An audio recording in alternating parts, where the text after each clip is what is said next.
TVK தலைவரும் தமிழ்நாட்டின் புதிய முதலமைச்சராக பொறுப்பேற்கும் திரு விஜய் அண்ணா அவர்களுக்கு என்னுடைய பணிவான வாழ்த்துக்களையும் வணக்கங்களையும் தெரிவித்துக் கொள்கிறேன். பெரும்பான்மை இல்லாமல் லாஸ்ட்டு 3-4 டேஸாக பதவி பிரமாணம் எடுக்க முடியல அப்படிங்கிறது எல்லாருடைய மனதுக்கும் சோகத்தை கொடுக்குதுங்க. ஆனால் அதே நேரத்தில் இந்த பெரும்பான்மை நிரூபிக்கிறதுக்கு இன்னும் ஓரிரு தினங்களில் நீங்கள் அது நிரூபிப்பீங்க அப்படிங்கிற நம்பிக்கையும் எங்களுடைய தமிழ்நாட்டு மக்களுக்கு இருக்குங்கண்ணா. அப்படி பெரும்பான்மையை நீங்கள் நிரூபித்து ஆளுநர் பதவி பிரமாணம் முதலமைச்சர் தமிழ்நாட்டுடைய சீஃப் மினிஸ்டராக நீங்கள் பதவி பிரமாணம் செஞ்சு வைக்கிற நாட்களை எண்ணி நாங்கள் காத்துட்ருக்கோங்கண்ணா. அநேகமாக மேபி 1 or 2 டேஸில் சீஃப் மினிஸ்டராக நீங்கள் பொறுப்பேற்பீங்க அப்படிங்கிற நம்பிக்கையில் வலிமையில விளைவித்து நாங்கள் காத்துட்ருக்கோங்கண்ணா.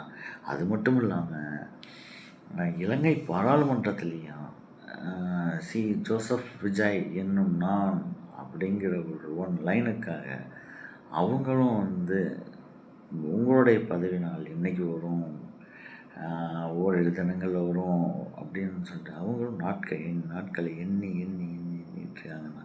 ஸோ கூடிய சீக்கிரம் ஓரிரு தினங்களில் பதவி ஏற்றுறீங்கன்னா ஸோ அதில் எந்த விதமான மாற்று கருத்தும் இல்லை.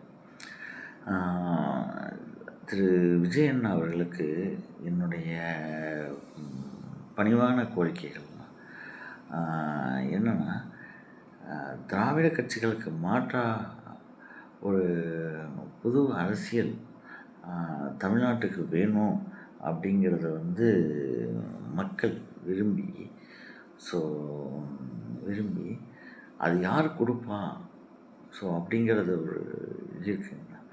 அது சும்மா இப்போது எல்லாருமே நம்பி ஓட்டு போட்ட மாட்டாங்க. ஸோ அது விஜய் அண்ணா கொடுப்பாங்க அப்படிங்கிற நம்பிக்கை எல்லா மக்கள்கிட்டையும் இருக்குங்கண்ணா. ஸோ அதனால் எல்லா மக்கள்கிட்டையும் விஜய் அண்ணா கொடுப்பாங்க அப்படிங்கிற நம்பிக்கையில் எல்லா மக்களும் ஓட்டு போட்டு உங்களை சிஎம் ஆக்கணும் அப்படிங்கிற ஒரு முயற்சியில் எல்லா மக்களுமே உங்களை 107-8 சீட்டு வாங்குகிற அளவுக்கு உங்களை உயர்த்திருக்காங்க. இது